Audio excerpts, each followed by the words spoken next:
제가 예전에 그 인천에서 사역할 때 신방을 하다 보면 그 신방을 하면 딱 그 어떤 삶의 여정 속에서 어떤 분들은 앞으로 있을 그 미래에 대한 얘기를 하시는 분들이 많고, 또 어떤 분들은 이제 과거 살아온 그 옛 추억 가지고 이제 얘기를 하시는 분이 많았는데, 그런 그 신방하는 중에 어떤 남자 어르신, 좀 연세가 많으신 어르신이랑 얘기하는데, 이분은 미래를 얘기했을까요?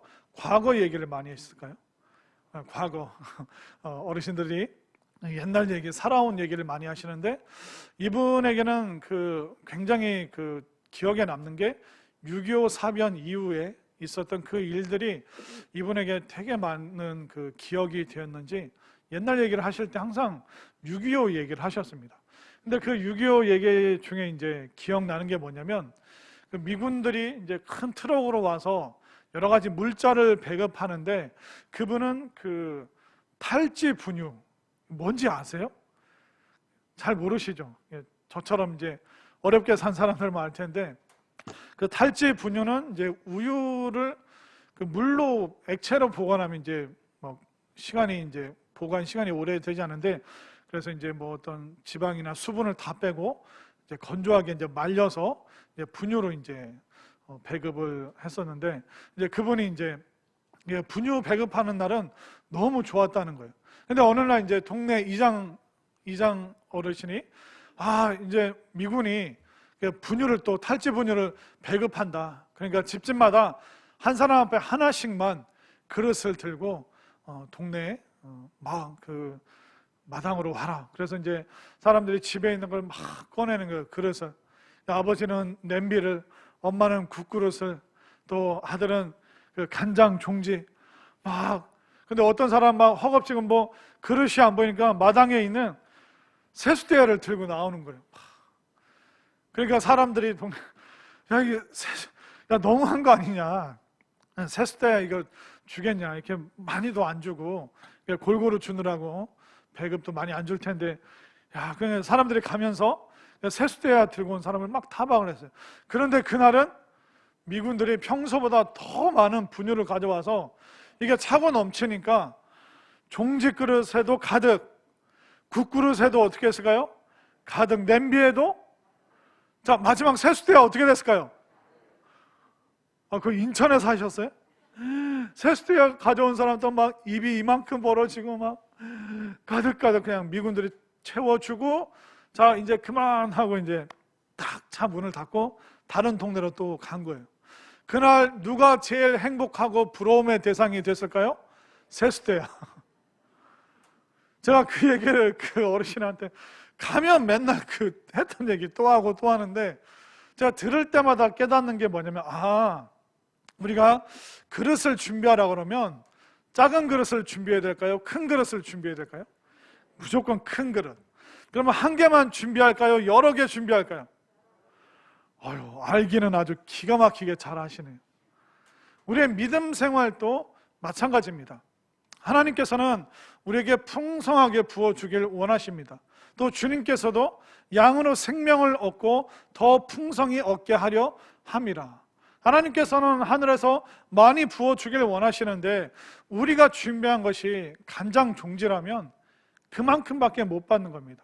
우리가 그릇을 못 준비했으면 손으로 받다가 손가락 사이로 그게 그 은혜가 다 흘러 내려가 버리겠죠.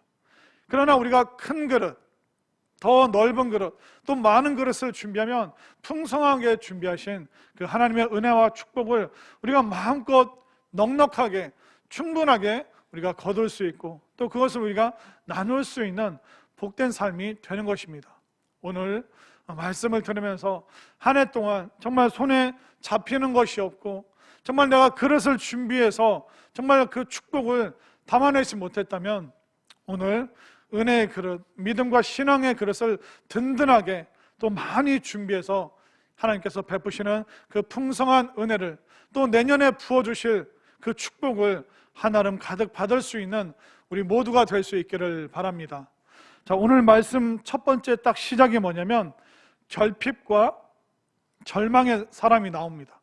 정말 누구에게 기댈 데 없고 정말 도와주는 손길이 없는 너무나도 딱한 사정을 가진 한 여인의 이야기가 긴 내용으로 표현되어지고 있습니다. 자, 1절 말씀을 보십시오. 얼마나 딱한 상황인지. 선지자의 제자들의 아내 중에 한 여인이 엘리사에게 부르짖어 이르되 당신의 종 나의 남편이 이미 죽었는데. 자, 남편이 세상을 떠났습니다. 근데 그 남편이 어떤 사람이냐? 선지자의 제자들의 한 명이었습니다. 선지자들의 제자라는 것은 뭐냐면 오늘날로 말하면 신학생일 수 있고 전도사님일 수 있고 목회자일 수 있습니다. 그러니까 신학의 길, 목회의 길을 가는 그 남편이 갑자기 어떤 일인지 모르겠는데 세상을 떠나게 되었습니다. 우리가 신앙생활하면서 가끔 힘들고 시험 들 때가 있습니다. 언제 시험 드냐면 신앙생활하는데 회의감이 들 때가 있죠.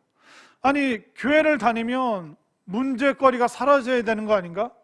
교회 와서 기도할 때마다 모든 그 기도가 응답되어야 되는 거 아닌가? 아니, 응답이 아니라 기도할 거리가 점점 없어져야 되는 거 아닌가? 내 인생의 모든 문제가 완전히 해결함 받아야 되는 게 아닌가? 우리가 신앙생활하면서 이런 고민이 들죠. 특별히 처음 믿는 초신자분들 중에 이런 고난이 많습니다. 교회 가려고 했는데 남편이랑 싸워서 교회 가고 싶지 않고, 또 어떤 청년들은 자전거 타고 교회 와서 교회 문 앞에 놔뒀는데 예배 드리고 나왔더니 자전거가 사라졌어요. 또 어떤 사람은 교회 오다가 지갑을, 핸드폰을 버스에, 택시에 놓고 내려서 교회 예배 드리는 등 많은 등, 우리가 이런 처음 믿을 때 이런 시험거리들이 있습니다. 하나님 믿으면 문제가 다 사라져야 되는데 똑같은 문제, 믿는 사람이나 믿지 않는 사람이나 생길 수 있는 그 똑같은 일들이 나에게 벌어질 때 왜 나는 특별한 혜택을 못 받고 믿음 생활을 해도 더 좋은 일이 많이 생겨야 되는데 왜 이런 어렵고 답답하고 이해되지 않는 일이 생기는가? 그러면서 우리가 신앙의 회의감에 빠질 때가 있습니다. 그러나 우리가 분명히 알아야 되는 것은 뭐냐면 이 땅 살아가는 동안 우리가 믿음을 가지고 있어도 모든 사람들이 겪게 되는 보편적인 일들은 우리도 어김없이 겪을 수밖에 없습니다. 오늘 교회 올 때 따뜻하셨어요? 추우셨어요? 너무 추웠어요.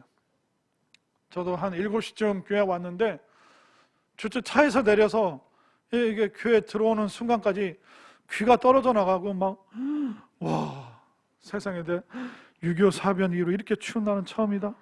혼자 막 그런 생각하면서 하나님 왜 이렇게 춥죠? 믿음이 있다고 해서 추위를 안 느끼나요? 여름에 뭐 35도, 40도 가까이 되는데 내가 교회 다니기 때문에 그 뜨거운 여름에도 나만 시원할 수 있나요? 비가 내리는데 믿음의 사람은 우산 안 써도 그 비가 다 피해가나요? 그러지가 않습니다. 우리가 딱 인정해야 될 것은 뭐냐면 이 땅을 살아가는 동안 모든 사람이 겪게 되는 그 보편적인 문제와 어려움들, 고난들 나도 겪을 수 있다고 우리가 이것을 전제하고 신앙생활을 해야지, 우리가 신앙을 통해서 나만 특별한 혜택을 받겠다 그런 마음으로 우리가 신앙생활하면 언젠가는 우리가 문제에 봉착할 수밖에 없습니다. 그런데 이 여인은 너무나도 힘든 상황이죠. 보편적인 일이긴 하지만 상황이 너무나도 안타깝습니다.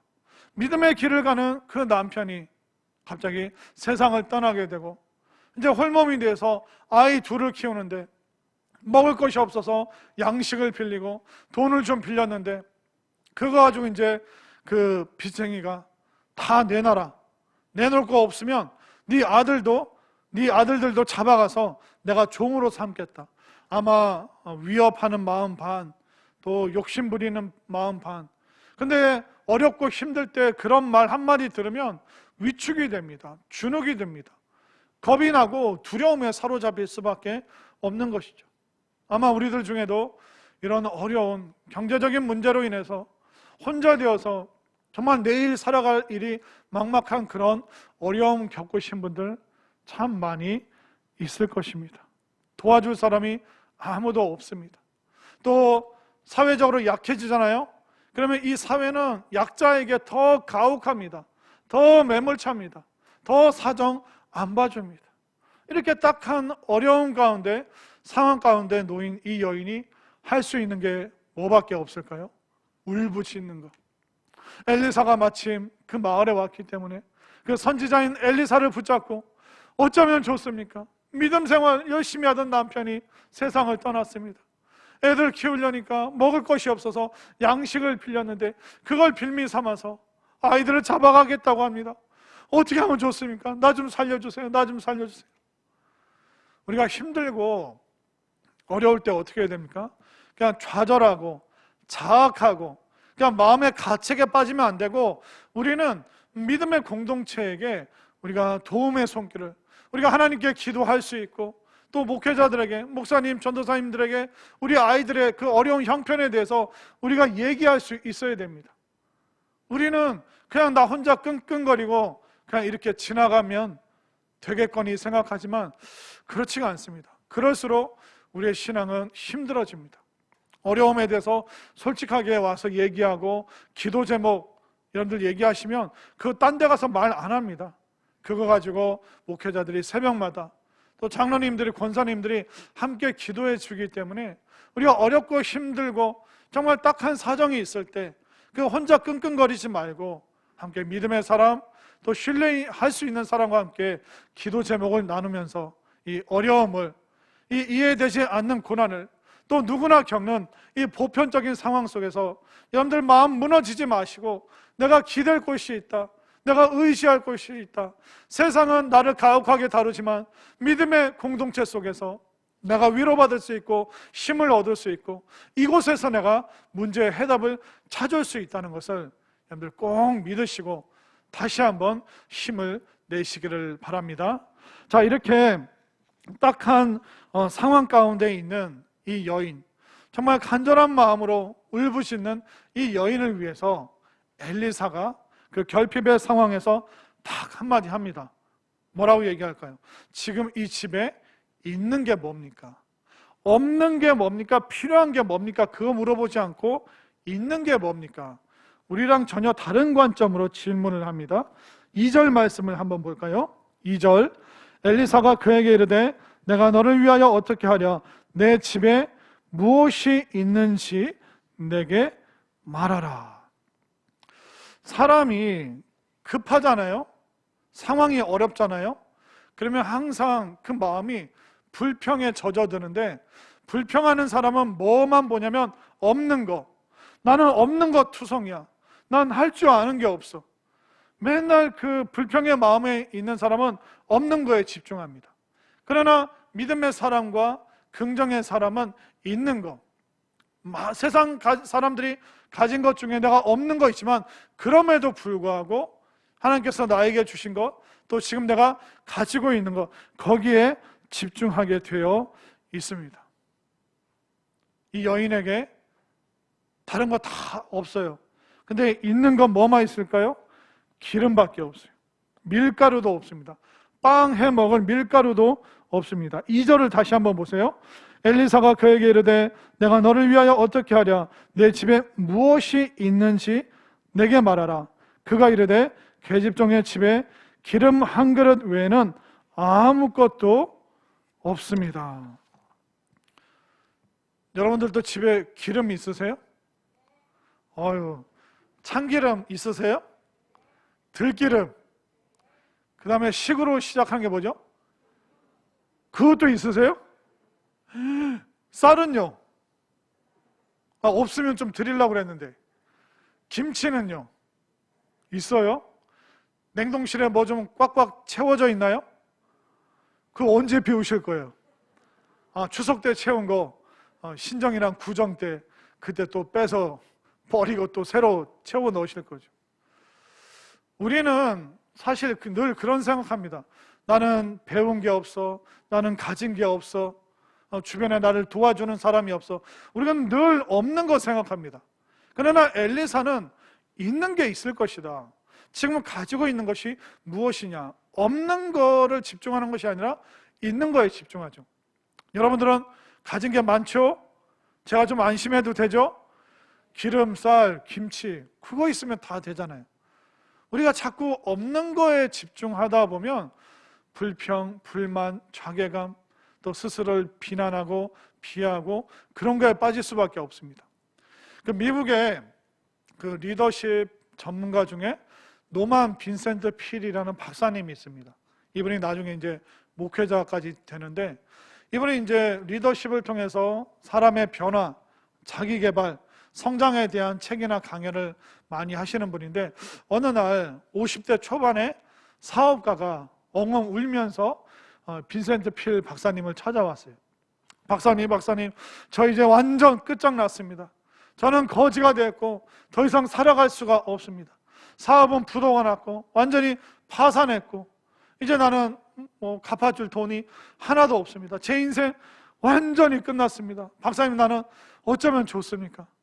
이 50대 남자가 막 엉엉 우니까 진정을 시키는 거예요. 잠시 좀 여기 좀 자리에 앉으시라고. 그러면서 이 빈센트 필 박사님이 종이 한 장 꺼내고 또 연필을 이분에게 쥐어줍니다. 자, 그러면 아무것도 없다고 하는데 내가 부르는 거 그거 한번 써보라고. 그래서 이제 노만 빈센트 필 박사님이 이 사람에게 묻습니다. 혹시 아내가 있습니까? 그냥 눈물을 닦으면서 예, 제 사랑하고 저를 믿어주는 좋은 아내가 있습니다. 아이가 있습니까?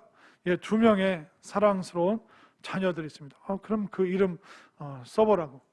저 건강은 어떻습니까? 50 초반이지만 아직 건강하고 잘 감당하고 있습니다. 그럼 건강이라고 쓰라고. 건강 쓰고.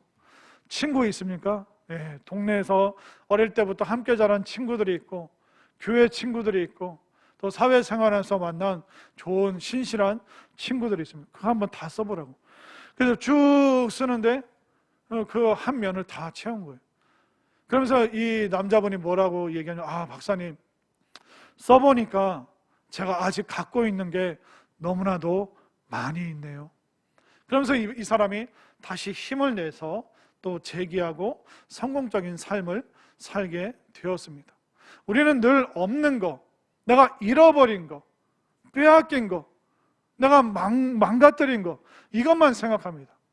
그러나 우리에게 있는 것, 내가 갖고 있는 것, 하나님께서 허락하신 것, 없음에도 불구하고 그럼에도 불구하고 나에게 있는 것이 있기 때문에 그것이 아무것도 없어도 내 몸, 건강한 몸 하나 이거밖에 없을 수도 있고, 건강이 없어도 나에게 믿음이 있고 나에게 기도할 수 있는 그 소망이 있고, 우리는 다 없다, 아무것도 없다 생각하지만 하나님께서 주신 그 그릇에 담긴 그 작은 기름이라고 할지라도, 그거 하나 있다고 할지라도 하나님께서는 그것으로 크신 역사를 이뤄내실 수가 있는 것입니다.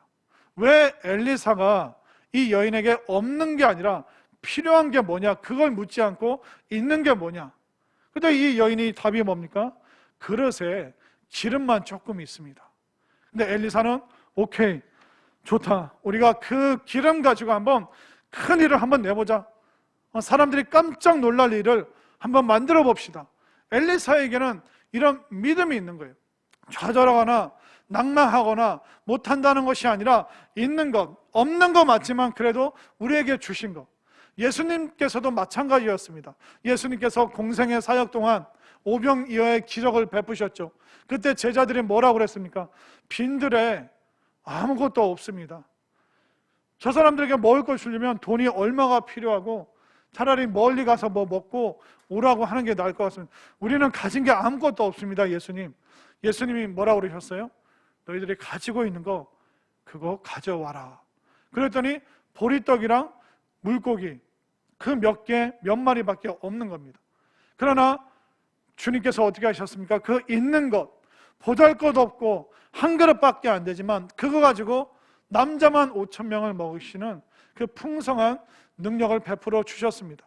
예수님과 마찬가지로 엘리사도 없는 거에 집중하는 것이 아니라, 결핍에 집중하는 것이 아니라 지금 누가 있는가, 지금 곁에 누가 남아 있는가, 또 우리 집에 내 손안에 지금 무엇이 있는가, 내 마음속에 내 믿음 안에 무엇이 있는가.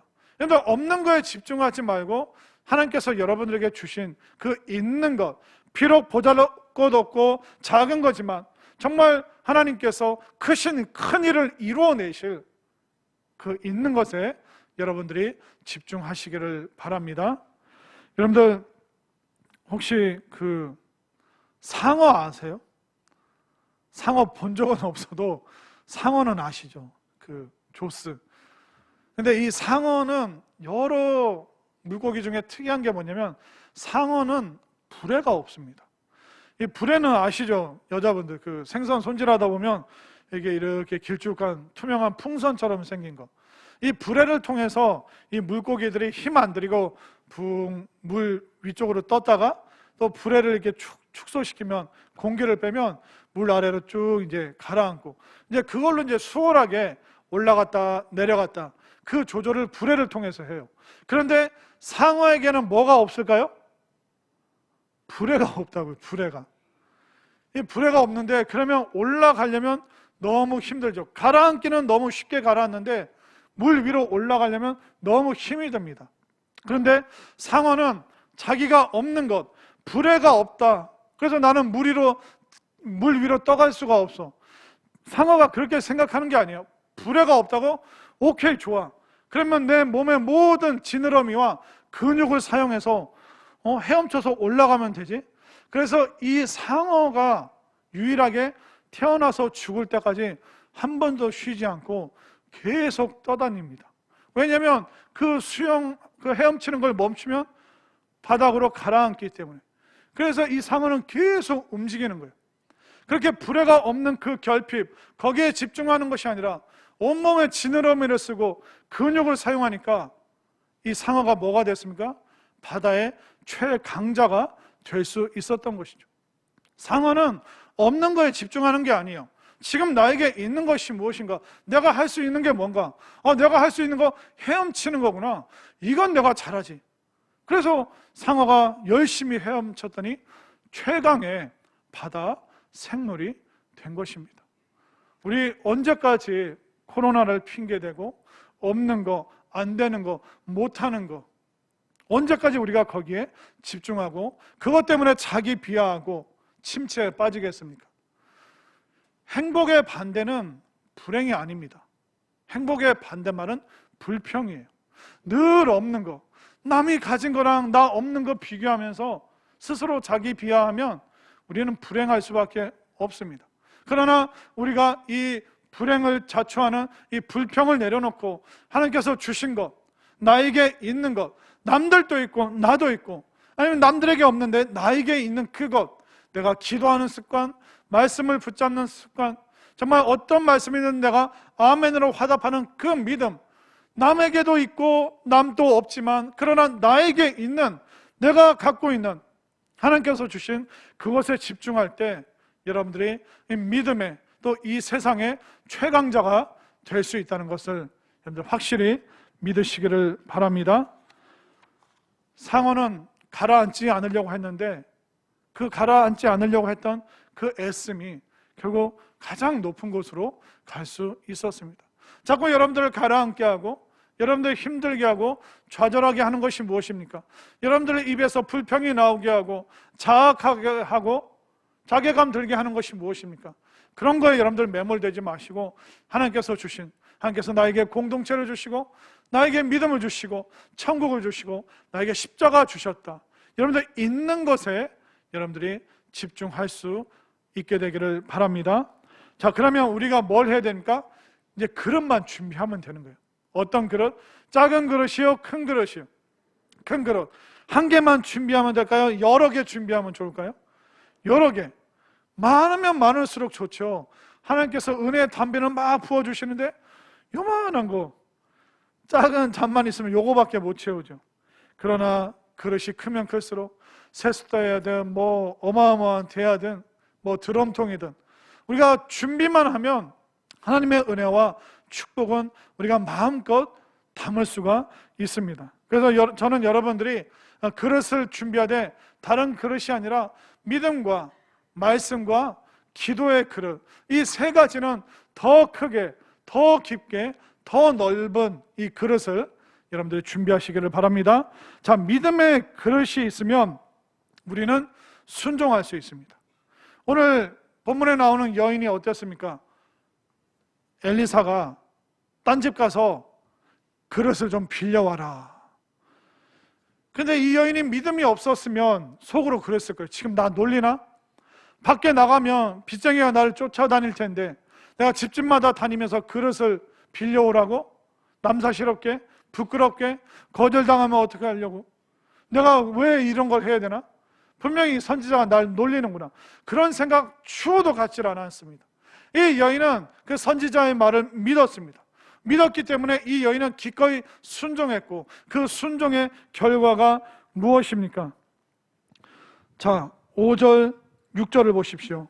여인이 물러가서 그의 두 아들과 함께 문을 닫은 후에 그들은 그릇을 그에게로 가져오고 그는 부었더니 그릇에 다 찬지라. 아멘인가요? 이 여인은 반발할 수 있습니다. 반항할 수도 있습니다. 거절할 수도 있습니다. 그러나 상식을 벗어나는 이 엘리사의 그 요청에 이 여인은 아멘으로 화답하고 믿음에 그 여인은 순종해서 그 가져온 빌려온 모든 그릇에 가득가득 기름이 차는 그 기적을 이 여인이 경험한 것입니다. 여러분들 기적을 보고 싶습니까? 우리가 믿음이 있으면 됩니다. 근데 우리가 믿고 우리가 순종할 때 우리는 기적을 체험할 수 있는 것이죠. 결국 이 믿음의 그릇이 있었을 때 이 여인은 그 믿음의 그릇이 가득가득 차는 놀라운 체험을 할 수 있었습니다. 또 저는 여러분들이 말씀의 그릇을 준비하셨으면 좋겠습니다. 이 말씀의 그릇, 우리가 성경 말씀을 듣고 읽고 또 함께 공부하고 이제 새해가 되면 또 우리가 다양한 방법으로 또 성경을 배우는 시간들을 갖게 될 것입니다. 그때마다 여러분들의 말씀의 그릇을 더 넓게 해서 그 주시는 말씀을 여러분들이 받아 안으시길 바랍니다. 왜냐하면 말씀의 그릇이 왜 필요하냐면 말씀을 보면 이 말씀 속에는 수많은 승리하는 사람들, 그들이 그 절박하고 어렵고 불가능의 상황 속에서 그들이 어떻게 승리할 수 있었는가? 이들이 바로 하나님과 한 팀이 되었구나. 하나님이 한 팀 되어 주셔서 이들을 승리하게 하셨고 그들의 승리의 방식과 승리의 그 모습들, 승리의 태도들, 그 모든 것이 이 성경 말씀에 있기 때문에 여러분들이 말씀의 그릇으로 승리하는 팀에 여러분들이 속하시기를 바랍니다. 예를 들어 여러분들이 축구 경기를 하러 딱 갔는데 상대편에 손흥민이 있으면 여러분들 그 게임 진 겁니까? 이긴 겁니까? 10번, 100번 해도 질 수밖에 없어요. 그런데 다른 날 갔더니 손흥민이 우리 편이에요. 내 팀이에요. 그러면 그날 진 겁니까? 이긴 겁니까? 무조건 이기는 거죠. 내 팀이니까, 우리 편이니까. 나는 뒷짐만 치고 걸어 다녀도 손흥민이 다 하는 거예요. 골키퍼도 그냥 팔짱 끼고 3골 먹어도 상관없어요. 왜? 손흥민이 5골, 10골 승리를 위해서 더 많은 골을 넣어줄 거기 때문에. 그렇기 때문에 내가 어떤 팀에 속해 있느냐, 누구와 한 팀이 되느냐. 그렇기 때문에 여러분들 옆에 있는 사람들을 점검해 보십시오. 만약 여러분들 옆에 있는 사람이 뜨거운 사람이면 그 사람의 불같은 뜨거움이 나에게 전달되어서 나도 함께 활활 믿음으로, 말씀으로 타오르는 사람이 돼요.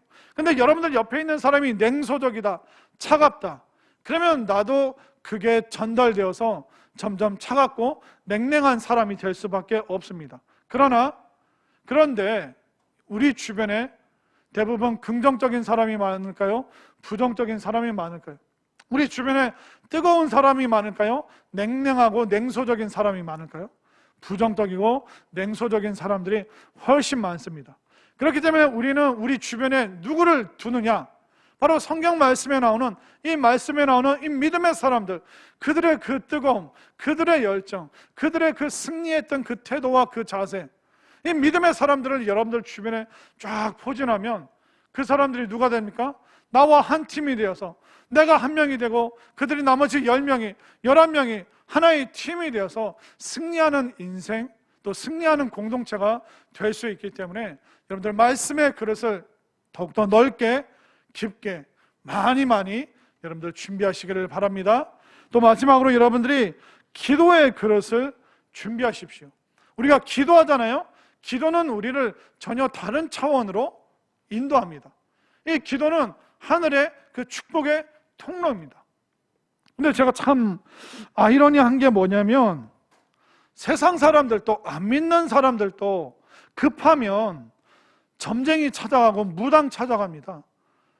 산에 올라가서 절에도 들어갑니다. 아니 세상 사람들도 급하면 그렇게 달려나오는데 왜 교회 다니는 사람들은 무슨 배짱으로 어렵고 힘들고 고난이 있는데 왜 기도하러 교회 안 오시는지 저는 아직까지도 이게 이해가 안 됩니다. 여러분들 세상 사람이 어려워서 점쟁이 찾아가고 무당 찾아가고 막 그러면 그냥 그게 당연시 이해가 되잖아요. 문제를 해결하기 위해서. 그런데 왜 우리 믿음의 사람들은, 교회 다니는 사람들은 문제가 생기면 아예 교회를 안 나와요? 왜 그럽니까? 세상 사람들은 더 달려들고 더 그것을 해결하기 위해, 그게 미신이라고 해도 그걸 믿고 나아가는데 왜 우리는 믿음의 사람인데, 하나님을 예배하고 경배하는 사람이고 말씀을 받은 사람들인데 왜 기도거리와 기도 제목이 있는데 무슨 배짱으로 그냥 집에만 있냐 말이죠. 왜 기도의 자리에 안 나올까요? 저는 이게 너무 이해가 안 되고 안타깝기도 하고 속상할 때도 있습니다. 기도하면 기적을 경험하는데, 기도하면 거기에 축복이 있는데, 그만큼 우리가 기도의 그릇이 준비되어 있지 않기 때문에 우리는 하나님께서 막 부어주시려고 하는데 부어주셔도 그걸 담을 게 아무것도 없기 때문에 기적의 그 작은 조각도 우리는 체험하지 못하는 것이죠. 정말 오늘 여러분들 이 믿음과 또 말씀과 기도의 그릇을 넓게 만드시기를 바랍니다. 그래서 우리가 새해가 시작될 때 정말 이 놀라운 믿음의 그릇으로, 말씀의 그릇으로, 기도의 그릇으로 정말 주시는 것을 넉넉하게 풍성하게 가득 채워서 여러분들의 삶도 부유해질 뿐만 아니라 또 내 주변에 있는 사람에게도 넉넉히 나눌 수 있는 정말 믿음의 풍성한 사람이 되시기를 바랍니다. 언제까지 성경에 나오는 사람들을 부러워만 할 겁니까? 언제까지 그들의 간증만 들을 겁니까? 여러분들도 이 믿음의 사람들과 같은 이 간증의 주인공이 되어 주시기를 바랍니다. 여러분들의 그릇을 준비하면 되는 거예요. 이거 어려운 거 아니잖아요. 그럼 남의 그릇도 좀 빌려가세요. 목사님 믿음 좀 빌려주세요. 목사님 말씀 빌려주시고, 목사님 기도하는 것 좀 빌려주세요. 얼마든지 오시면 다 빌려드릴게요. 장로님, 권사님, 구역장, 기관 식구들, 우리 주변에 있는 수많은 믿음과 말씀과 기도의 사람들, 그들의 것이라도 좀 빌려서 그들과 가까이 하고 교제하면서 정말 좋은 간증의 공동체가 되었으면 좋겠습니다. 남의 이야기 부러워만 하지 말고 이제 내년부터 나는 믿음의 새로운 행복한 이야기를 정말 가득 채워가는 그런 사람이 되리라 결단하여서 오늘 마음 가운데 정말 하나님께서 주시는 그 풍성한 은혜와 축복이 가득한 우리의 인생 될 수 있기를 간절히 소망합니다.